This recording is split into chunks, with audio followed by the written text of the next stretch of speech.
శ్రీమాత్రే నమ. జై గురు దత్తాత్రేయ నమ. ఈ వీడియోలో మనం ధనుసు రాశి వారికి డిసెంబర్ 2024 సంవత్సరం ఫలితాలు తెలుసుకునే ప్రయత్నం చేద్దాం. ధనుసు రాశి వారికి ఈ నెలలో ఏర్పడినటువంటి గ్రహస్థితి పరిశీలించినప్పుడు ముఖ్యంగా 12వ స్థానంలో రవి బుధ సంచారం. ఇది ఈ రాశి వారికి బుధాదిత్య యోగం, భాగ్య రాజ్యాధిపతి యోగం ఏర్పడడం జరిగింది. ఎప్పుడైనా గ్రహాలు ఒక ప్రత్యేకమైనటువంటి స్థితిలో ఉన్నప్పుడు వాటి యొక్క ఫలితాలు సంపూర్ణంగా ఇవ్వడం జరుగుతూ ఉంటుంది. ఒక పంచమహాపురుష యోగం ఏర్పడినా, ఒక పారిజాత యోగం ఏర్పడినా, అలాగే గజకేసరి అమల యోగాలు ఏర్పడినప్పుడు, అవి గోచారరీత్యా కూడా ఏర్పడినప్పుడు జాతకుడికి ఆ ఫలితం అనుభవంలోకి రావడం జరుగుతూ ఉంటుంది.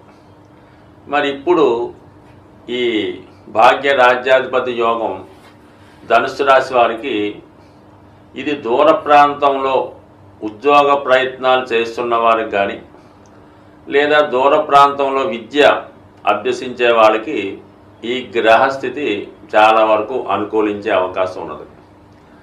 అయితే వ్యాపార వర్గంలో ఉన్నవాళ్ళు వారి యొక్క వ్యాపార విస్తరణకు అదనపు ఇన్వెస్ట్మెంట్ చేయవలసి ఉంటుంది. అలాగే ప్రస్తుతం ఉన్నటువంటి చోట్లో ప్రాంతంలో కాకుండా వేరే ప్రాంతంలోకి మీ యొక్క కార్యకలాపాలు విస్తరించే అవకాశం ఉంది. అంటే ఒక బ్రాంచ్ లాంటిది ఏర్పాటు చేసి అక్కడ కూడా మీ కార్యక్రమాలు నిర్వహించవచ్చు. ఇది ఎక్కువగా మీడియేషన్గా ఉన్న వాళ్ళకి విద్యా సంస్థలు, ఆధ్యాత్మిక సంస్థలు, అడ్వైజరీ సంస్థలు, చార్టెడ్ అకౌంటెంట్స్ లాంటి వాళ్ళకి వృత్తిలో చాలా బిజీగా ఉంటూ వృత్తిపరంగా చాలా ప్రోత్సాహకరంగా ఉండే అవకాశం ఉంది. ఇక డిసెంబర్ 15వ తారీఖు వరకు భాగ్యాధిపతి వ్యయ స్థానంలో ఉండడం వల్ల మీరు చాలా వరకు పుణ్య కార్యక్రమాలకి, ఆధ్యాత్మిక కార్యక్రమాలకి ధనాన్ని వెచ్చించవలసి ఉంటుంది. అలాగే మీ యొక్క పేరెంట్స్ యొక్క వారి యొక్క ఆరోగ్యం కొరకు కానీ, వారు ఏదైనా పుణ్యక్షేత్రాలు దర్శించే విషయంలో కానీ వారి కొరకు మీరు కొంత సమయాన్ని అలాగే కొంత ధనాన్ని కూడా వెచ్చించి, అవసరమైతే వాళ్ళు ఆరోగ్య విషయంలో కూడా కొంతవరకు ఏదైనా ట్రీట్మెంట్ చేయించడం కానీ, హాస్పిటల్లో చూపించడం కానీ, ఇటువంటి కార్యక్రమాలు మీకు మరి అటువంటి అవకాశం మీకు పెద్దవారిని సేవించుకునే అవకాశం మీకు భగవంతుడు ఈ సమయంలో కల్పించడం జరుగుతూ ఉంటుంది. ఇక వ్యక్తిగతంగా మీరు ఏదైనా పుణ్యక్షేత్రాలు దర్శించడం, అలాగే దేవాలయాలు ఏదైనా మంచి పూజా కార్యక్రమాలు చేపడుతున్నటువంటి ఈ స్వామి అయ్యప్ప సంఘం లాంటి వారికి తగు విధంగా ప్రోత్సహించి వాళ్ళకి సత్కరించడం జరుగుతూ ఉంటుంది. అలాగే మరి ఈ సమయంలో మీరు కొంతమందికి మీ మిత్రులు కావచ్చు, మీ ఖాతాదారులు కావచ్చు, ఆర్థిక పరమైనటువంటి సహకారం చేయవలసి ఉంటుంది. అంటే వాళ్ళు ఏదో అవసరానికి మిమ్మల్ని కొంత ధనం హెల్ప్ చేయమని, లేదంటే అప్పు ఇప్పించమని అడిగే అవకాశం ఉంది. అది మీ సౌలభ్యాన్ని గురించి, అది మీ నిర్ణయాన్ని బట్టి ఉంటుంది. ఏదైనా కొంతవరకు మీరు వారి అవసరాల కొరకు మీ బంధువులకు కానీ, స్నేహితులకు కానీ ఏదో విధమైన ఆర్థిక సహకారం చేయవలసి ఉంటుంది. సో అది మీ యొక్క స్థితిని బట్టి ఆధారపడి ఉంటుంది. బట్ ఓకే, డిసెంబర్ 15 తర్వాత భాగ్యాధిపతి రవి రాశిలోకి ప్రవేశించడం జరుగుతుంది. అంటే సూర్య సంక్రమణం జరిగిన తర్వాత ధనుసు రాశి వారికి ఒక విధమైన సెల్ఫ్ కాన్ఫిడెన్స్ పెరుగుతూ ఉంటుంది. మీ యొక్క ఆలోచన విధానంలోనూ అలాగే చేపట్టిన కార్యక్రమాల్లో చాలా హుందాగా వ్యవహరిస్తారు. ఒక విధమైనటువంటి కాన్ఫిడెన్స్, మీలో ధైర్యం ఏర్పడుతుంది. ఇది చాలా వరకు రాజకీయ రంగంలో ఉన్న వాళ్ళకి, ప్రభుత్వ సర్వీస్లో ఉన్న వాళ్ళకి మంచి అనుకూలత ఉంది. ఏదో ఒక ప్రభుత్వ గుర్తింపు కానీ, ప్రభుత్వ పదవి కానీ మీకు రావడం కానీ, లేదంటే ఏదన్నా ప్రభుత్వ అధికార సహకారం కానీ ఈ విధంగా డిసెంబర్ 15 తర్వాత రావడం జరుగుతుంది. మొత్తం మీద ఈ యోగం బాగుంది. మరి ధనస్థానంలో శుక్రగ్రహ సంచారం, లాభాధిపతి ధనస్థానం, ఇంకా విశేషమైనటువంటి మనీ రొటేషన్ జరుగుతూ ఉంటుంది. ఎప్పటి నుంచి?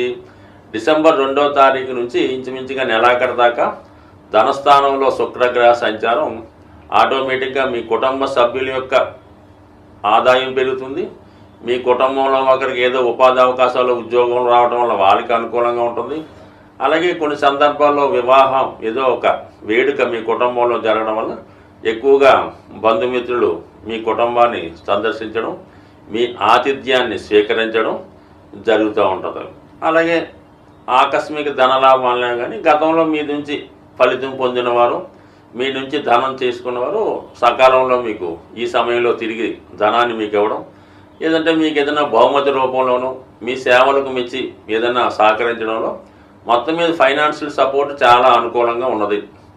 అలాగే వచ్చిన ధనాన్ని కూడా మీరు మంచి కార్యక్రమాన్ని ఖర్చు పెట్టడం కూడా ఉన్నది. సో ఏదైనా ఈ శుక్రగ్రహ సంచారం మీ కుటుంబ స్థానంలో సంచరించినప్పుడు మీ యొక్క కుటుంబం గురించి నలుగురు గొప్పగా చెప్పుకునే అవకాశం ఉన్నది.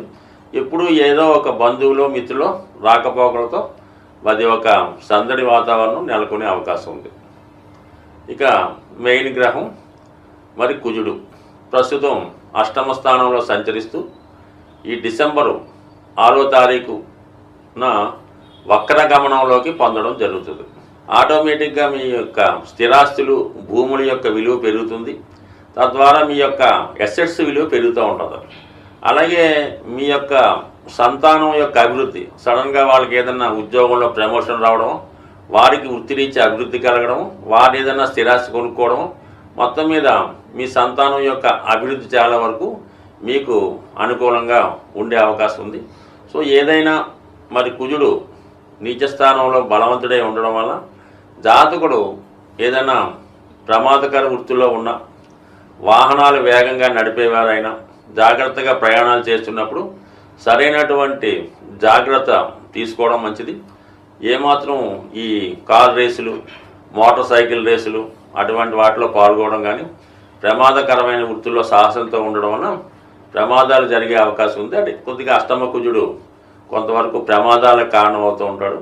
మరి ఈ సమయంలో ధనుసు రాశి వారు ఈ కుజగ్రహ అనుగ్రహం కోసం మరి హనుమాన్ని సింధూరంతో పూజ చేసుకోవడం కానీ, మరి అవకాశం ఉన్నవాళ్ళు వాళ్ళు బ్లడ్ డొనేషన్ ఏదైనా హాస్పిటల్లో అవసరం ఉన్నవారికి రక్తదానం చేయడం వల్ల ఇటువంటి ప్రమాదాలు ఏమైనా ఉంటే వాటి నుంచి బయటపడడానికి ఈ రెమెడీ సహకరిస్తుంది. బట్ ఇది ఒక సూచన. బట్ ఏదైనా కుజుడు బలవంతుడిగా ఉన్నప్పుడు జాతకుడు ధైర్యంగా తన వ్యవహారాలు చేస్తూ ఉంటాడు.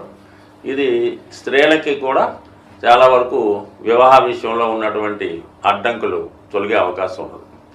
సో ఇక మనం గురుగ్రహ స్థితి 6వ స్థానంలో ఉంటూ వ్యయస్థానం చూడటం వల్ల పుణ్య కార్యక్రమాల్లో పాల్గొనాలని మీ ఆలోచన సహకరిస్తుంది. అలాగే మంచి కార్యక్రమాలకి సహకరించే అవకాశం ఉంది. బట్ ఏదైనా ధనుసు రాశి వారికి ఈ 2025 డిసెంబర్ నెల ఏదైనా ఒక గొప్ప అనుభవాన్ని, అంటే ఒక మంచి కార్యక్రమం మీరు చేశారనే తృప్తి మిగిలే అవకాశం ఉంది. సాధారణంగా ప్రతి నెలలో కూడా ఈ గ్రహాల యొక్క అనుగ్రహం కోసం కొన్ని పండగలు కూడా రావడం జరుగుతూ ఉంటుంది. మరి ఈ డిసెంబర్ నెల 7వ తారీఖున మరి సుబ్రహ్మణ్య షష్ఠి, అలాగే డిసెంబర్ 30వ తారీఖున హనుమత్ జయంతి. ఇవి కోయిన్సైడ్గా ఆలోచించినప్పుడు సుబ్రహ్మణ్య స్వామి మరి కుజుని యొక్క అవతారం అనుకోవచ్చు, కుజుని యొక్క అధిదేవత అనుకోవచ్చు. ఎవరైతే సంతాన సమస్యలతో బాధపడుతున్నారో, అంటే సంతానం కొరకు ఎదురు చూస్తున్న వాళ్ళు, అలాగే వివాహం కొరకు ఎదురు చూస్తున్నటువంటి వధూవరులు, వీళ్ళకి ఈ సుబ్రహ్మణ్య అనుగ్రహం తప్పనిసరి. దాని తర్వాత చాలామందికి సంతానం కలిగినప్పటికీ కూడా వారి యొక్క ఎదుగుదల కరెక్ట్గా లేకపోవడం, తరచూ వాళ్ళకి ఏదో చిన్న చిన్న అనారోగ్య సమస్యలు రావడం, ఇవన్నీ కూడా మరి సుబ్రహ్మణ్య స్వామి యొక్క అనుగ్రహంతో తగ్గిపోవడం జరుగుతుంది. అటువంటి వారు, అలాగే ఎక్కువగా రుణ సమస్యలతో బాధపడుతున్నవారు, భార్యాభర్తల మధ్య అనుకూలత లేనివారు కంపల్సరిగా ఈ డిసెంబర్ 7వ తారీఖున విధి విధానంగా ఉపవాసం ఉండి సుబ్రహ్మణ్య స్వామిని ప్రత్యక్షంగానూ పరోక్షంగానూ ఆరాధించడం వల్ల మరి వీలైన మటుకు మరి అనుకూలంగా లేనివారు వారు గృహంలోనే సుబ్రహ్మణ్య స్వామి వారిని ఫోటో దగ్గర శ్రేష్టమైనటువంటి ఆవు పాల్లో కొద్దిగా తేనె వేసి నైవేద్యంగా పెట్టి ఎవరైతే ఎవరికైతే సంతానం కావాలో వాళ్ళు, వివాహం కావాలో వాళ్ళు సంపూర్ణంగా దాన్ని ప్రసాదంగా స్వీకరించడం ఒక క్రియ ద్వారా కంపల్సరీగా వాళ్ళకి సమస్యలు సాల్వ్ అవుతాయి. అలాగే హనుమత్ జయంతి 30వ తారీఖున హనుమంతుడు ఏ కోరికన్నా తీర్చగలడు. మరి ఈ కలియుగంలో హనుమంతుడు ఇచ్చినంత తొందరగా ఏ గ్రహం కూడా, అంటే ఏ దైవం కూడా మనకి అనుగ్రహాన్ని ఇవ్వలేదు. అసలు శనిగ్రహ అనుగ్రహం కావాలన్నా, కుజగ్రహ అనుగ్రహం కావాలన్నా హనుమంతుని యొక్క ఆరాధన తప్పనిసరిగా ఉండాలి. ఇక ఈ డిసెంబర్ 30వ తారీఖున హనుమత్ జయంతి సందర్భంగా మరి సాధారణంగా ఎవరైతే మరి ఆర్థిక సమస్యలు, వివాహ సమస్యలు, భార్యాభర్తలు ఈ రెండు కూడా సేమ్ కుజుడు సంబంధించినవి అనుకుందాం.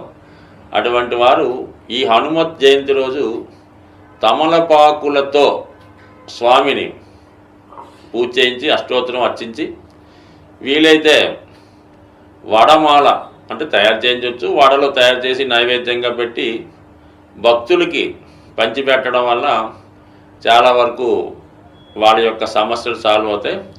ఇంకా ఈ సమస్య, ఈ పరిహారం వల్ల సాల్వ్ అన్నది ఉండదు. ఎవరైతే ముఖ్యంగా వివాహ సమస్యలు, సంతాన సమస్యలతో ఇబ్బంది పడుతున్నారో అసలు ఈ హనుమత్ జయంతి రోజే కాదు, ఏదైనా ఒక మంగళవారం అంటే మీరు ఎంత చేయగలిగితే అంత, ఈ కోతులు తిన్నటువంటి అరటిపళ్ళు కానీ ఏ ఫలాలైనా సరే పర్వాలేదు, అలాగే బెల్లం, అలాగే శనగపప్పు ఇవన్నీ కూడా మిక్సీగా చేసి సాధారణంగా రోడ్ల మీద గట్టా కాకుండా ఒక ప్రశాంతంగా ఊరు చివరిలో ఉన్నటువంటి ఎక్కడైతే కోతులు ఉంటాయో ఆ తోటలో కానీ రోడ్డుకి దూరంగా కానీ కోతులకి ఆహారంగా వేయడం వల్ల, అంటే ఇది ఒకటో రెండో కాకుండా అవి ఖచ్చితంగా మరి ఒక లంసంగా ఉండాలి, ఇది ఒక 2 అరటిగెల్లో అలామాట. ఆ విధంగా కోతులకు ఆహారం పెట్టడం వల్ల ఇంతవరకు కూడా ఈ సమస్య జరగలేదు అన్నది మాత్రం ఉండదు.